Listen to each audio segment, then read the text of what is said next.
Anda boleh bantu share screen teh untuk buka aplikasi eViews-nya biar bisa kelihatan untuk menu quick yang dimaksud yang mana. Atau kalau misalnya teh Priscina sedang terkendala, boleh yang teteh lainnya yang bisa bantu untuk tampilin aplikasi eViews.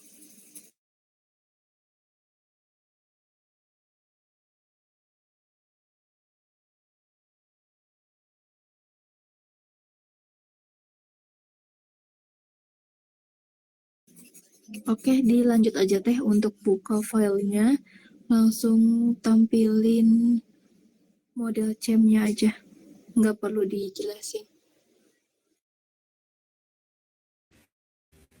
Berarti ini bukannya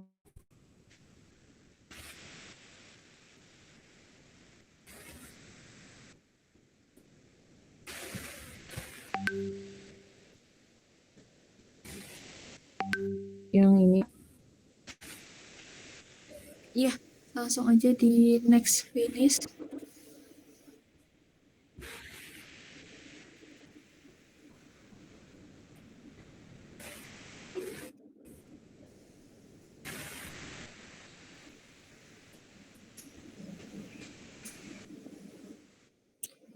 Itu bisa diklik no aja atau disilang. Nah, ini kan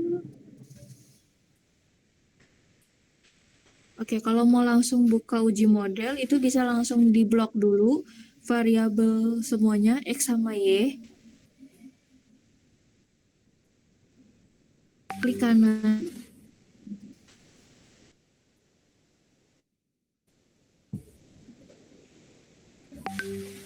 Open as equation.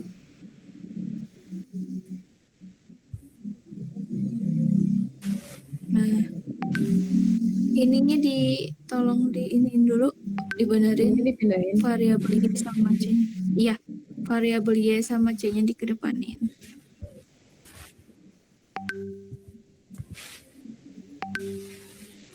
Panel optionnya tetap non aja. Oke ya, Kak. Ya.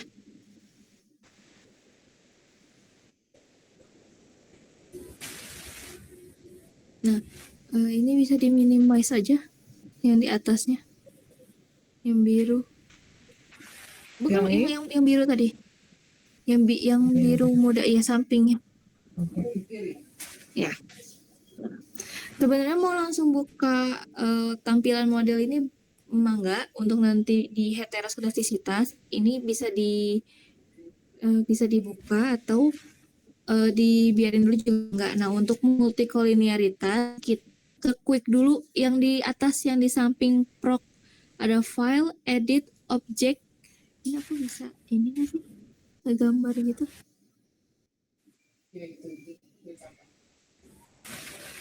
Nah, di quick itu pilih grup statistik yang 3 dari bawah.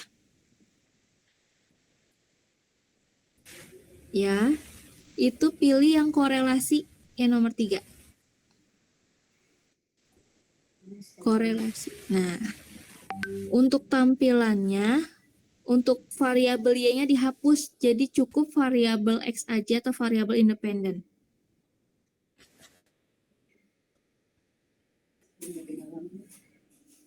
Ada yang ketinggalan? Nanti tampilannya seperti ini.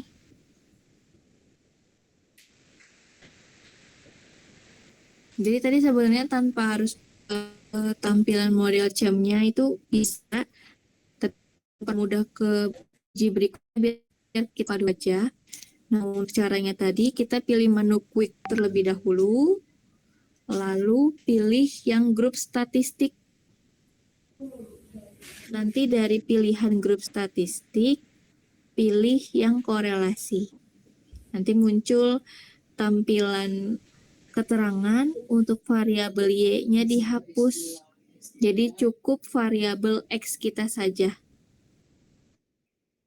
Kalau untuk yang dicontoh, variabel X kita ada 3, jadinya cukup X1, X2, X3, dan nanti muncul tampilannya seperti ini.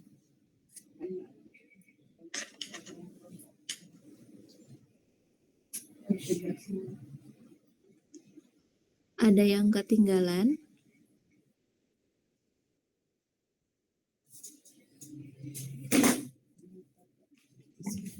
Tidak, Teh. Oke. Nah, untuk hasilnya seperti ini. Untuk melihat nilainya atau nilai nominalnya, itu bisa dilihat dari yang apa ini? Kolom kedua, baris pertama yang di X2 yang 0,16 0,167149 atau bisa dibilang 0,16. Itu untuk melihat korelasi dari 1 dan X2. Untuk yang di sebelahnya 0,371498 itu untuk melihat korelasi dari X1 dan X3.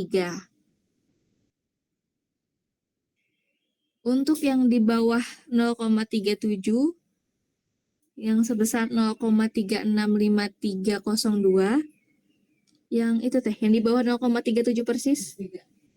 Ya, yang itu untuk melihat korelasi dari X2 dan X3.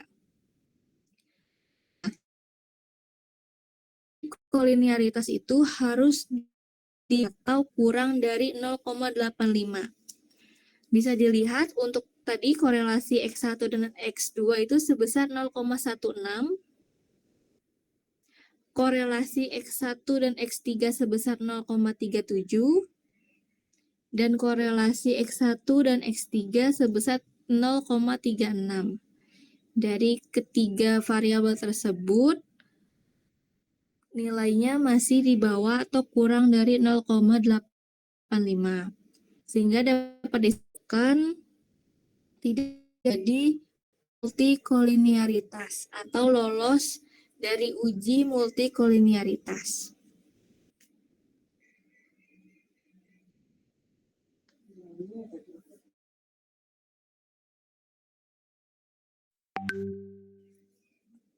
Bagaimana Teh? Cukup atau perlu diulangi?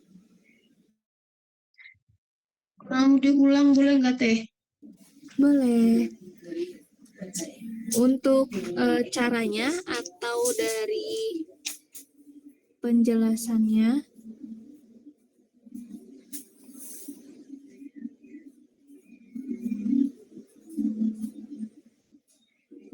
mangga Teh, kalau mau sambil di save dulu, di screenshot cara-caranya.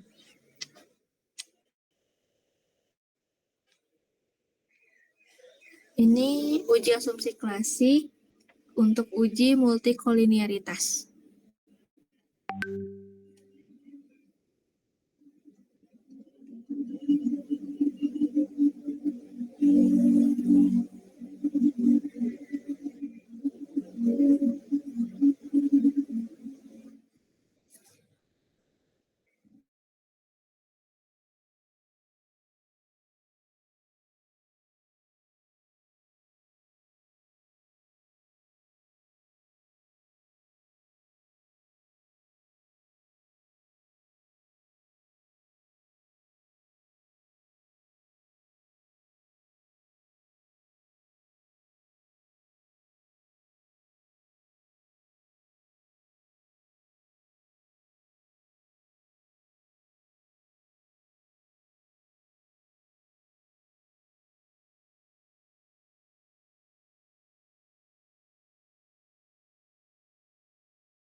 Untuk melihat korelasi antara X1 dan X3.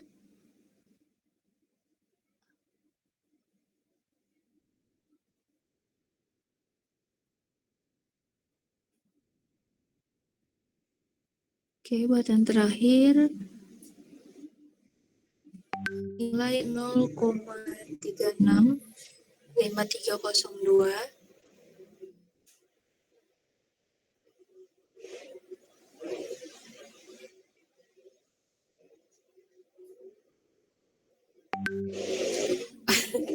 Untuk melihat korelasi X2 dan X.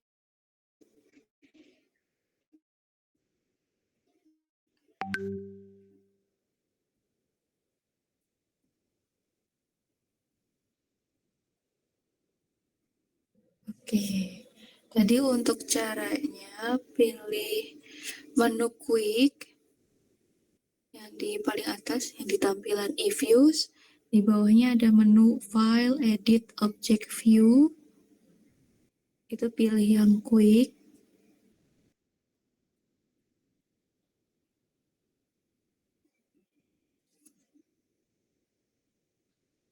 Lalu pilih grup statistik.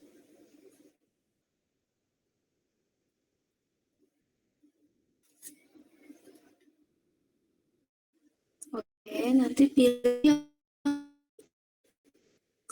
korelasi, iya, korelation, correlation, ya itulah ya. Nah itu, nah untuk tadi ya udah cukup. Oh ya, sama tadi keterangannya cukup variabel independen aja atau variabel X kita aja. Nanti kalau misalnya variabelnya cuma 2 berarti kan cukup X1, X2. Nanti dia ketika kita klik korelasi itu akan muncul variabel Y-nya. Nah itu cukup dihapus aja. Nggak perlu di input manual lagi.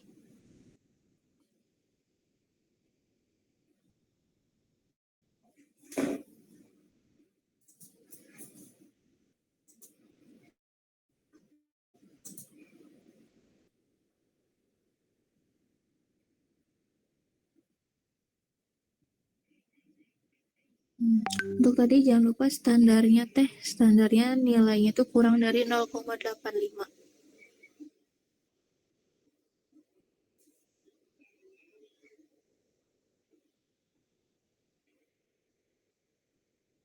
Oh, standar dari uji multikolinearitas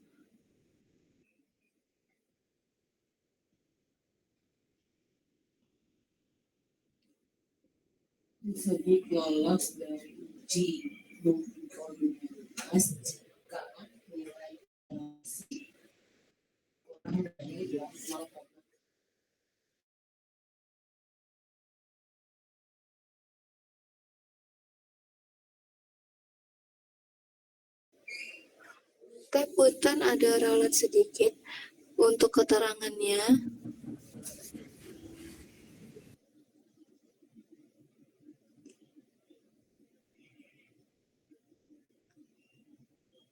Dinyatakan lolos. Ini boleh dihapus aja yang standarnya tadi. Ya, dinyatakan lolos uji multikolinearitas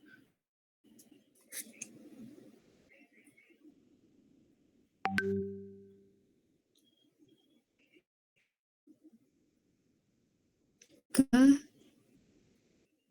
nilai di bawah 0, kurang dari 0,85. Nilai korelasi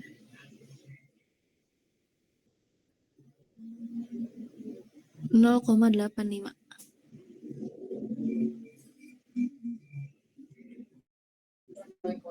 Ya. Tadi setelah kata nilai ditambah korelasi tadi ketinggalan menyampaikan ya, nilai korelasi. Oke. Sudah. Ini dia menu ini korelasi, nilainya sudah. berdasarkan data Berdasarkan data, korelasi X1 ke X2 sekian. nah yang tulisan teteh yang dari nilai 0,16 sampai X3 itu di-cut aja, dipindahkan setelah berdasarkan data.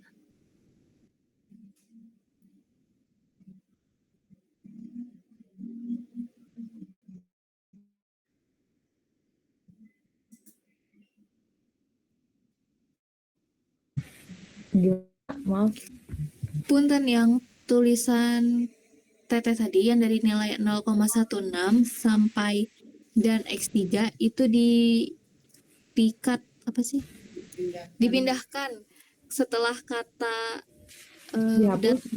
ya nggak usah dihapus, dipindahkan. Jadi pas berdasarkan data dilanjut sama kalimat yang tadi, yang kalimat teteh udah buat. Nah gitu, yang itu yang atasnya nggak apa-apa dihilangin. Oke.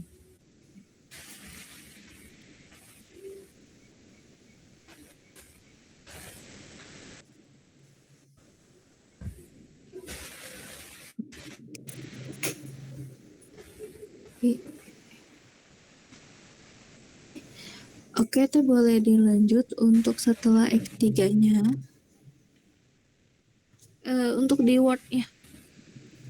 Jadi berdasarkan data, nilai 0,16 untuk melihat korelasi antara X1 dan X2, nilai 0,37 untuk melihat korelasi antara X1 dan X3, nilai 0,36 untuk melihat korelasi nilai X2 dan X3. Dari ketiga korelasi tersebut, boleh dilanjut. Dari ketiga korelasi tersebut,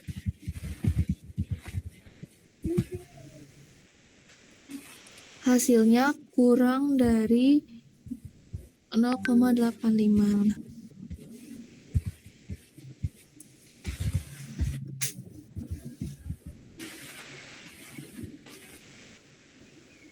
Dan dapat disimpulkan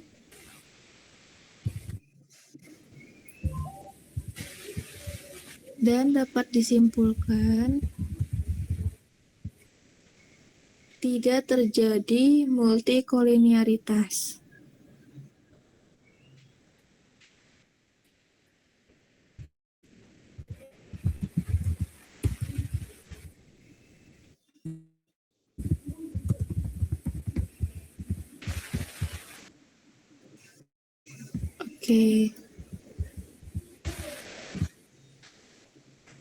Oke, udah teh itu cukup. Ya, untuk yang atasnya boleh dihapus aja teh yang nilai 0, itu sampai X3-nya. Jadi cukup yang dari dinyatakan sampai yang tadi aja. Ya. Oke, untuk uji multikolinearitasnya itu cukup. Kita bergeser ke uji heteroskedastisita.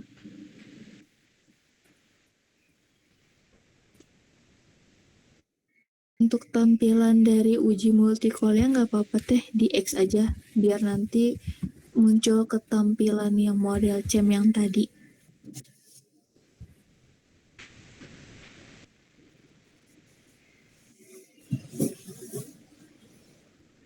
Ini di X aja, Kak. Iya, yang itu.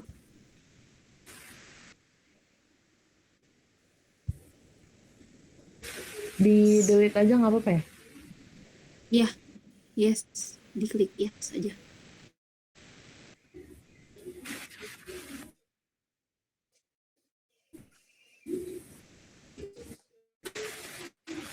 Nah, dari tampilan model CEM seperti ini, kita klik estimate terlebih dahulu. Jadi untuk uji heteroskedastisitas itu tuh ada dua cara. Yang pertama,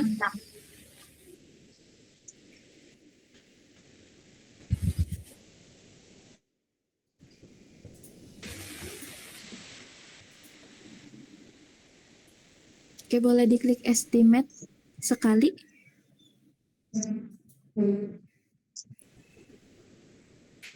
Nah, untuk di variabel y-nya, dihapus teh. Yang variabel y-nya. Lalu diganti, boleh ke depan lagi?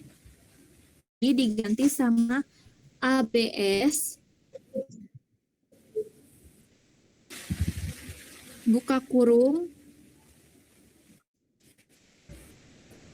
resid, RESID,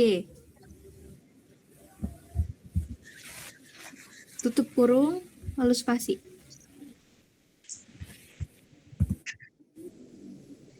Oke, itu boleh langsung klik oke.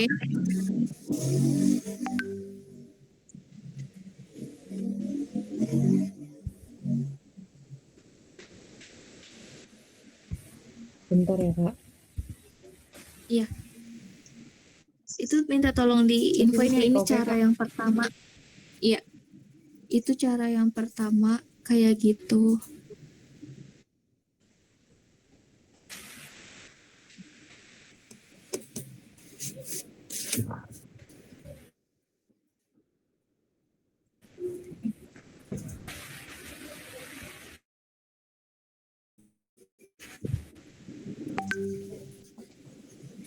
Ini munculnya emang kayak gini lagi, Kak?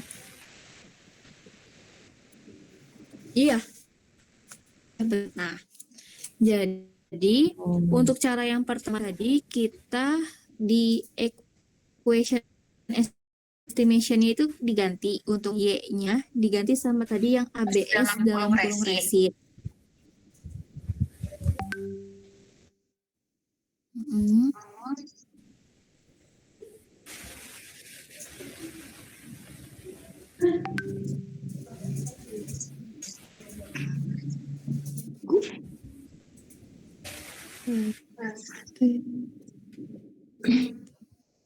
Oke, cara yang pertama itu berarti tuh diketik aja teh. Blok semua variabel independen atau variabel X. Oh, dikit deh. Wait, Kak. Biar nanti nggak bingung. Tadi variabel apa, Kak? Independen atau variabel X.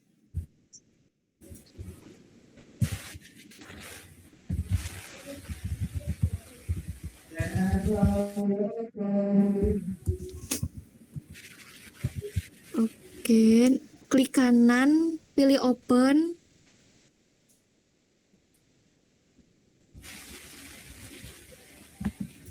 Enggak usah ditulis maksudnya. Caranya. Oh, alah. Sorry. Ini sampai ke prop-nya atau cuman di variabel aja? Enggak usah, ini bentar, masih ngelanjutin dulu.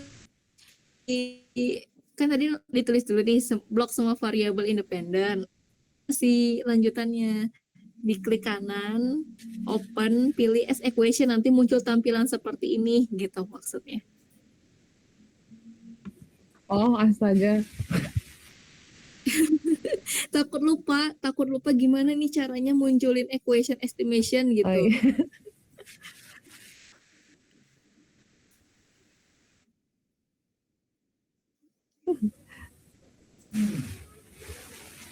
Klik kanan, pilih open.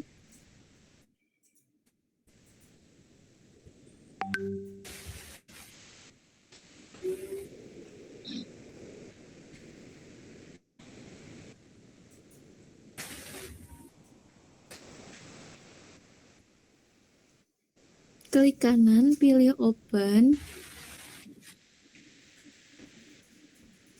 ditulis.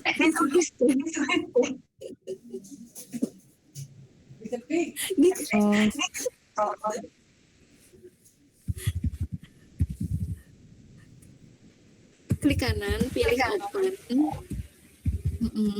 Sorry, Kak. Pilih as equation.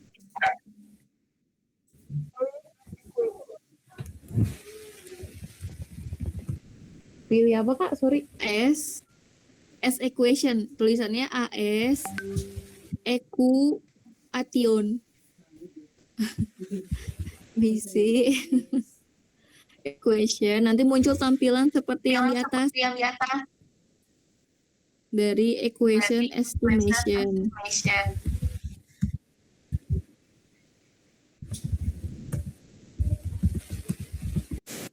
Nah, untuk keterangannya ditambahin ABS receipt, baru konstanta atau C, dilanjut dengan variabel X-nya.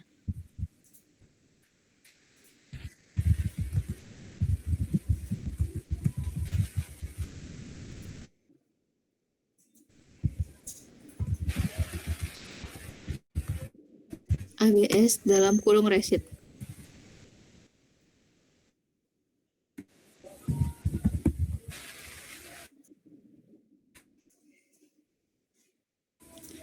Untuk variabel Y-nya kalau misalnya variabel Y-nya juga ikut di blok, tapi kalau misalnya variabel Y-nya nggak diikut sertakan, nggak perlu dihapus, kan nanti langsung munculnya otomatis variabel X semua.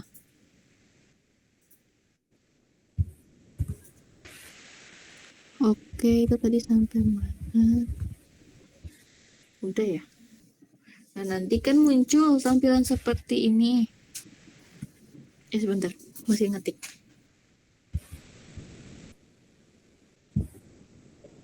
Lanjut Kak. Oke, nanti kan muncul tampilan seperti yang di samping nih.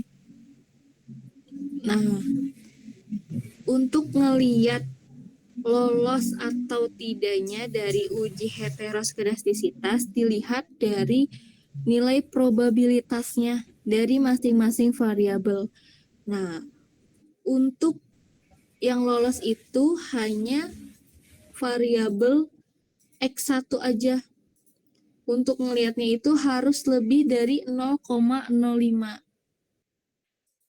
Nah, karena X2 sama X3 tidak lolos, jadi menggunakan opsi kedua atau cara kedua untuk melihat secara keseluruhannya. Jadi nanti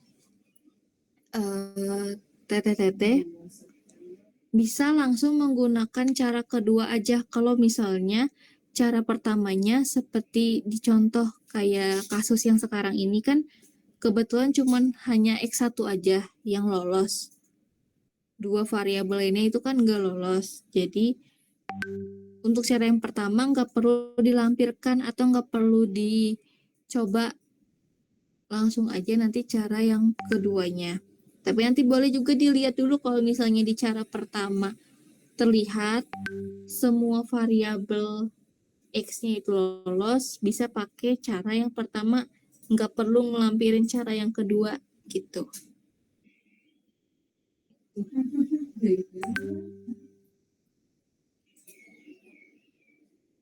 Apakah Teh Kristina terpental?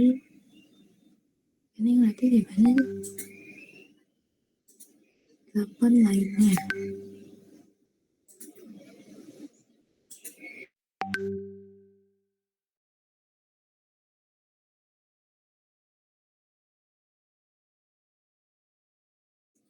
Teh Kristina. Maaf Kak, tadi kata Teh Joy laptopnya tiba-tiba mati, jadi berhenti dulu. Oh, oke. Ada yang mau bantu kah untuk share screen sembari kita nunggu Teh Kristinanya?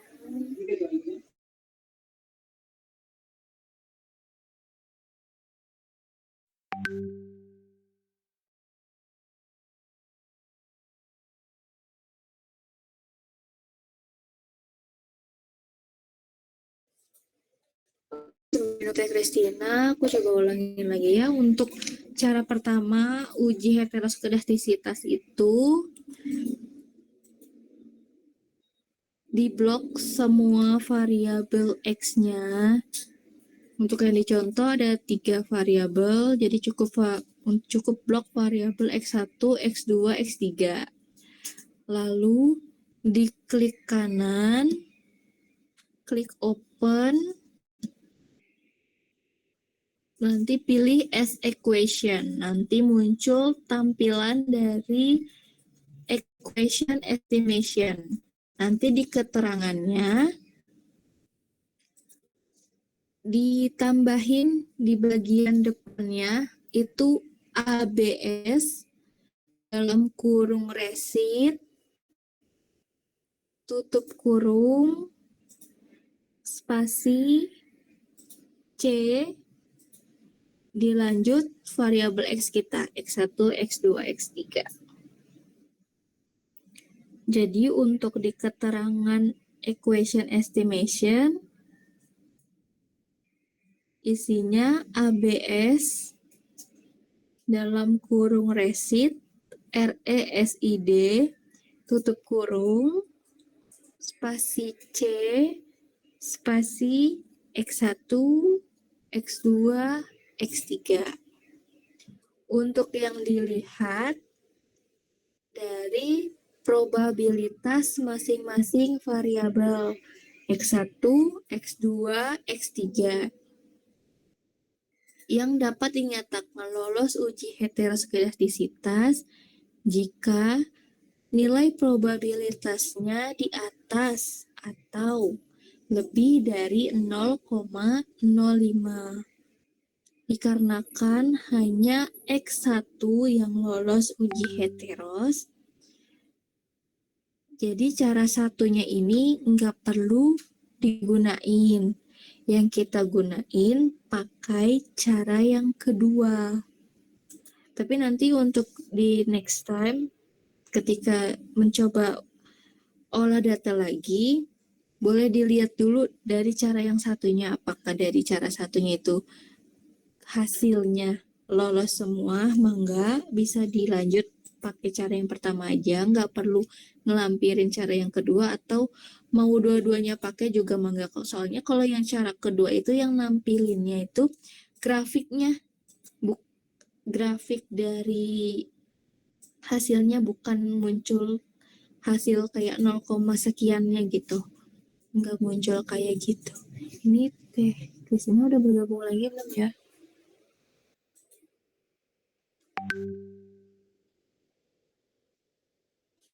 Teh, boleh dibantu share screen lagi?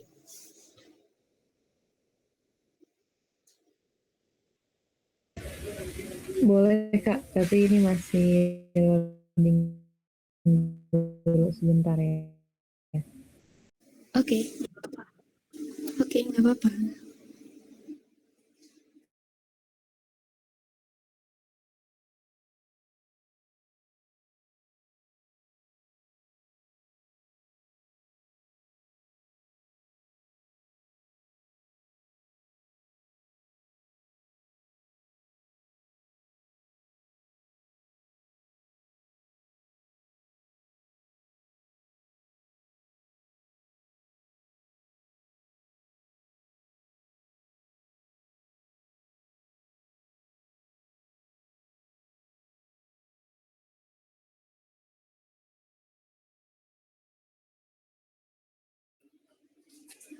Untuk cara yang kedua, aku informasi secara lisan dulu ya, sembari nunggu Teh Kristina.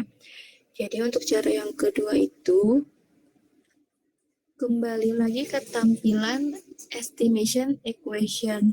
Tadi kan kalau sebelumnya itu, untuk keterangannya ada ABS resit ya, untuk cara pertama dari uji heteroskedastisitas. Nah, untuk cara yang kedua ini kembali lagi ke sesuai template yang awal. Jadi tampilannya itu Y, C, X1, X2, X3. Kayak tampilan biasa aja, yang biasanya nanti Y sama C di belakang, nanti dipindahin ke depan kayak itu. Kalau udah nanti kan muncul tampilan model CEM lagi. Untuk panel optionnya itu tetap di non aja, jangan diubah, karena itu mengikuti dengan model yang terpilih dari kita. Nah, nanti ketika udah muncul tampilan model chapnya, tinggal diklik view yang di pojok kiri atas. Nanti pilih yang residual. Sorry, Nanti pilihannya boleh. Untuk cara yang kedua atau dari mana takut ketinggalan? Mau ulang dari cara yang kedua, Teh? dari Boleh. awal cara kedua teh, maaf. Oke. Jadi nanti ini takutnya bingung, nanti gak apa-apa di close semua aja, nanti blok semua. Jadi buka dari awal lagi. Jadi blok semua variabel X dan Y. Klik kanan, open as equation, nanti muncul equation estimation, nanti diketik Y, C, X1, X2, X3. Ini bisa ditulis-tulis gitu.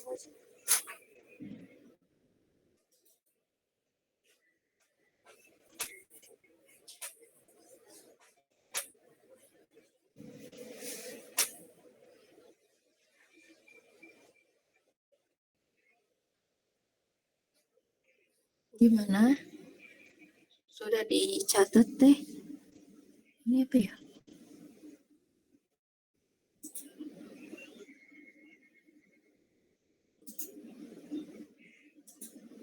Oh.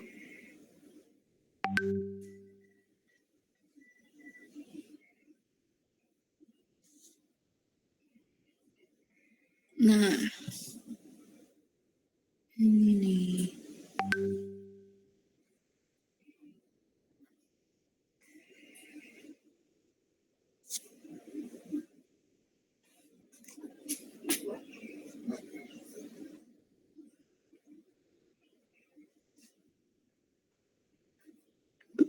Teh Krisna berarti yang tadi hilang ya? Atau tadi udah sempat nulis juga ya?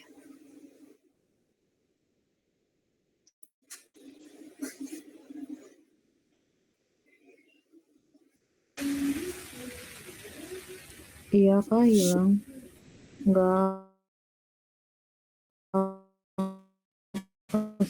simpan aja. Dilanjut aja lah. Nanti baru aku lihat yang punya teman-teman. Oke. Untuk tampilan e-views-nya nggak apa-apa teh, ini disilang aja untuk hasil dari ABS Reset-nya. Di close aja hasil dari ABS Reset yang tadi. Biar dari ulang ngeblok aja, ngeblok variabelnya.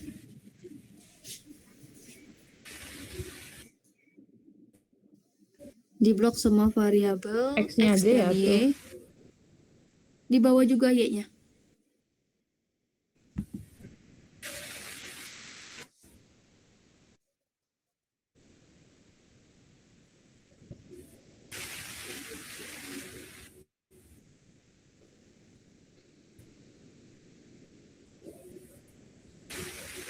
Udah kak.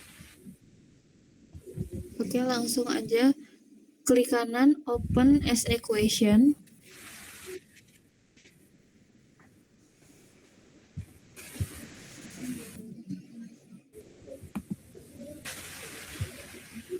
Oke, untuk variabel Y sama C seperti biasa dipindahin ke depan.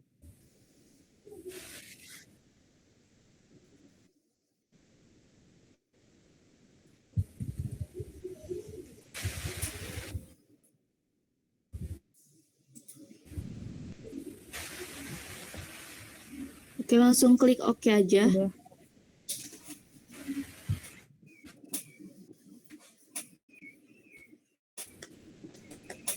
Nah, kalau udah muncul tampilan seperti ini, bisa langsung klik view yang di pojok kiri atas.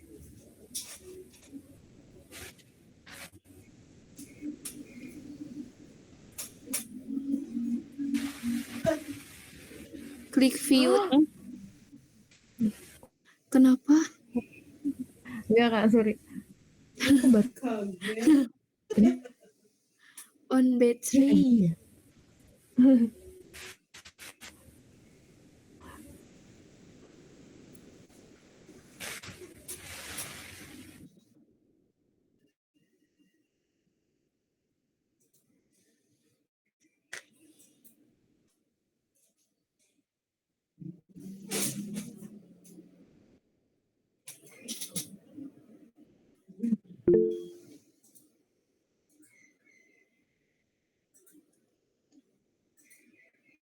Ini kita bisa gambar-gambar guys. Ngasih keterangan apa gitu.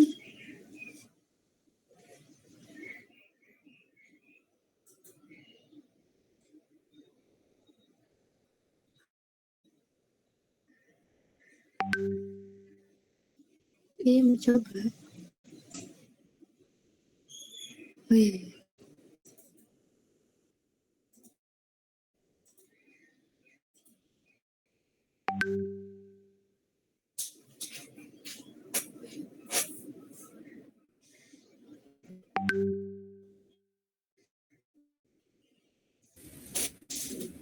Katanya yang laptopnya mati lagi. Oh, ya udah tuh. Ada yang bisa bantu share screen nggak? Kan dikit kok, cuma tinggal klik yang view di residual. Itu keterangannya apa ya? Fit residual apa gitu.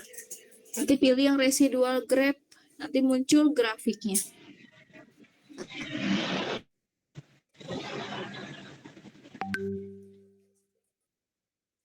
Itu teh yang di pojok kiri atas yang view, iya.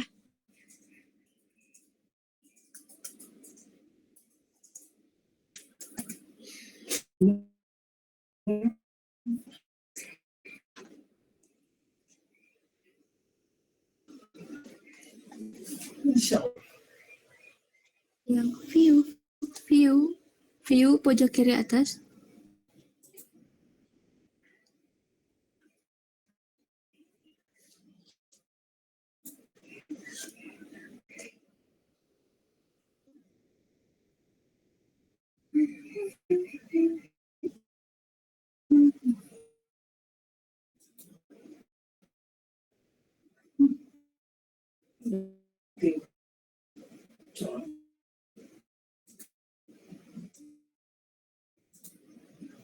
Yes.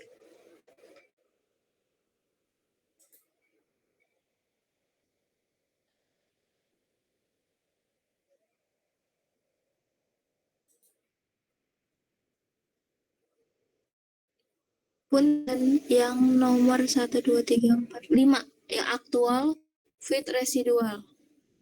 Pilih yang nomor 3 residual grab yang grafik. Ya. Nah, nanti muncul hasilnya seperti ini. Boleh di dulu. Kalau mau di copy paste dulu enggak? Biar nanti bisa langsung lanjut ngetik di Word.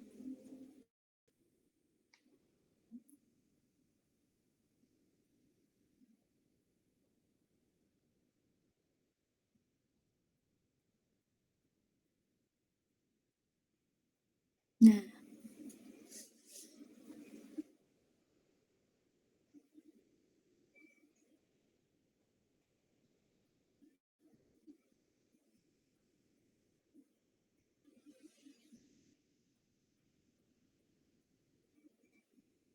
oke, boleh dilanjut di Word aja biar sambil ngetik nanti keterangannya. Oke, dapat dinyatakan lolos uji heteroskedastisitas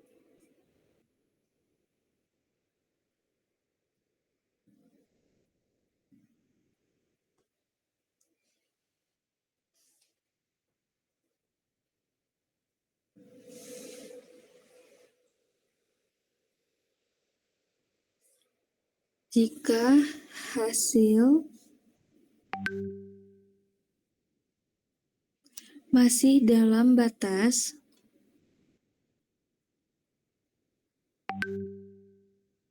ketentuan yaitu min 500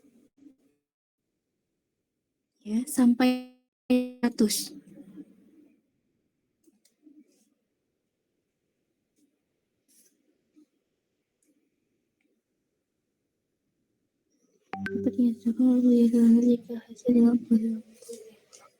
Berdasarkan hasil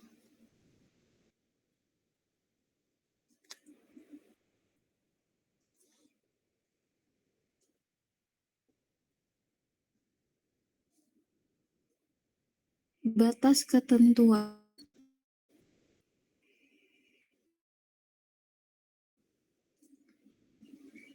min 1,2 sampai dengan 1,2.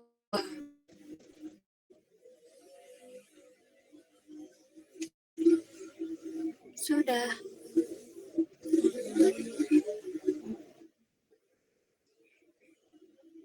Jadi berdasarkan hasil olah data kita diperoleh batas garis birunya atau dari grafiknya tadi tidak melewati batas karena masih di bawah min 500 sampai dengan 500 karena diperoleh hanya min 1,2 sampai dengan 1,2, maka terbebas dari gejala heteroskedastisitas seperti itu.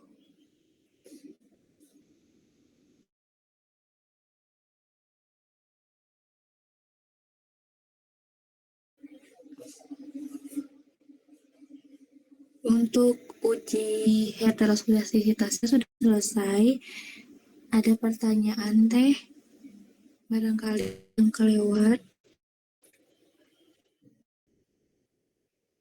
Atau ada yang masih bingung?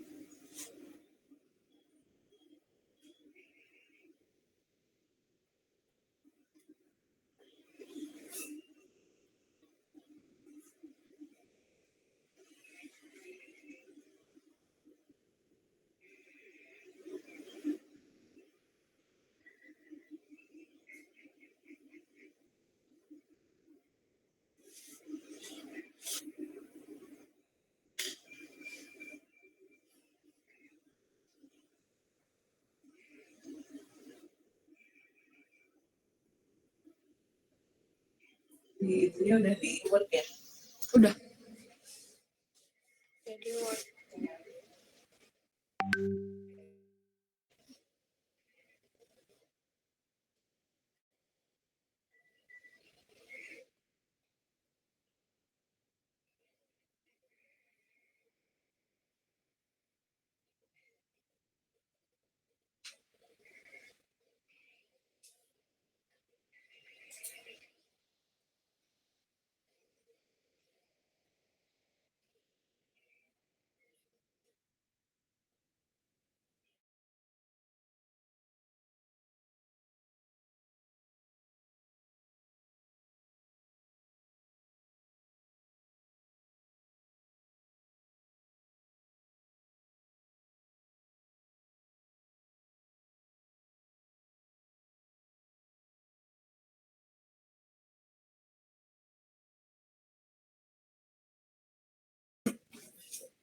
Baik, boleh di stop share screen-nya. Terima kasih sudah membantu proses belajar malam ini. Materi sudah disampaikan. Multikolinearitas dan heteroskedastisitas. Jadi yang buat latihan soalnya. Yang kedua, uji model. Yang ketiga, analisis regresi data panel. Lanjut, uji hipotesis. Lalu, koefisien determinasi. Beserta makna atau interpretasinya ya.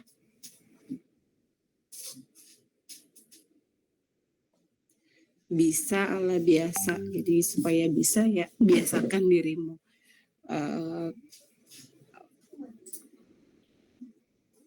penggunaan teknologi itu kalau nggak dipakai suka lupa gitu ya. Jadi perlu berlatih.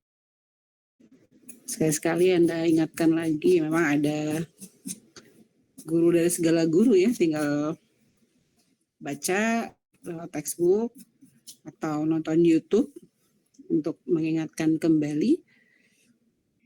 Ya manfaatnya adalah ya minimal nanti pas tugas akhir nggak usah ke bengkel ya, dengan catatan semoga distribusi datamu normal baik-baik saja, tidak ada yang aneh-aneh gitu ya. Kalaupun nanti ketika sudah collecting data di input di Excel misalnya untuk data sekunder ya. Untuk data sekunder hati-hati rasio seluruh data sudah sesuai, seluruh data sudah sesuai.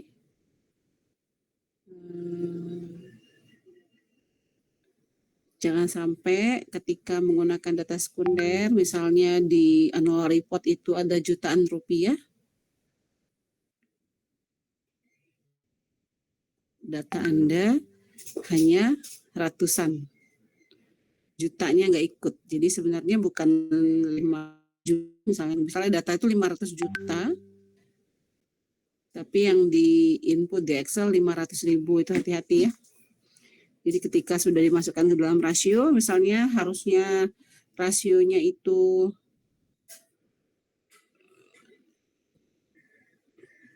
hasilnya 0 sampai 5, ternyata hasilmu lebih dari 200, nah itu hati-hati, cek lagi, jangan-jangan ada data mentamu yang keliru. Ini soal saya terdengar jelas atau putus-putus? Terdengar, Bu. Jelas, Bu. Oke, untuk yang data primer juga hati-hati. Perhatikan apakah pernyataan kuesionermu semuanya positif atau ada pernyataan yang negatif. Ya, kalau pernyataan positif itu setuju ya. 74, cukup itu 3, kurang itu 2, tidak setuju itu 1. Tapi kalau misalnya ada pernyataan negatif, sangat setuju itu nilainya 1. Ya, contoh nih Nova misalnya variabelnya tentang kinerja sumber daya manusia nih misalnya terkait disiplinan. Nova nanya nih ke Nelly misalnya salah satu respondennya. Apakah Nelly selalu datang terlambat? Hari Nelly terbaca lagi kuesioner itu bunyinya apa gitu ya. Terus karena males Nelly nyuruh anak magang yang lagi ada di kantor. Neng ka dia neng, pangisikan hala kuesioner Teh Nova ini. Pokoknya isi aja sangat setuju semua. Karena nggak dibaca lagi ya, ternyata ada pertanyaan menjebak. Nelly selalu datang terlambat. Dijawab sama anak magang tadi, sangat setuju. Nova kesenangan tuh ketika Nelly jawabnya sangat setuju. Berarti ada sumber daya manusia atau karyawan yang tidak disiplin. Gitu. Kenapa? Karena nggak tepat waktu ketika masuk jam kantor atau pulang jam kantor. Nah, tapi Nova inputnya salah, harusnya sangat setuju. Di jawaban Nelly itu nilainya 1, sama Nova ditulisnya 5. Ya, nah itu hati-hati ketika input data, nanti ketika collecting data, baik data sekunder maupun data primer, hati-hati ketika input data di Excel-nya jangan sampai keliru, karena ketika keliru, hasilnya keliru, nanti dianalisis juga keliru. Itu yang kadang-kadang hasil pengolahan tes analisisnya itu aneh-aneh datanya, karena memang data mentahnya yang keliru dari awal ya. Jadi selalu berhati-hati bahwa tingkat ketelitian sangat penting ketika sedang melakukan tugas akhir, baik di kutipan maupun ketika nanti olah data ya. Itu aja. Baik teman-teman, kalau tidak ada lagi yang mau ditanyakan, tolong dibantu screenshot. Ini saya udah narik-narik layar tabnya. Licin nggak ke screenshot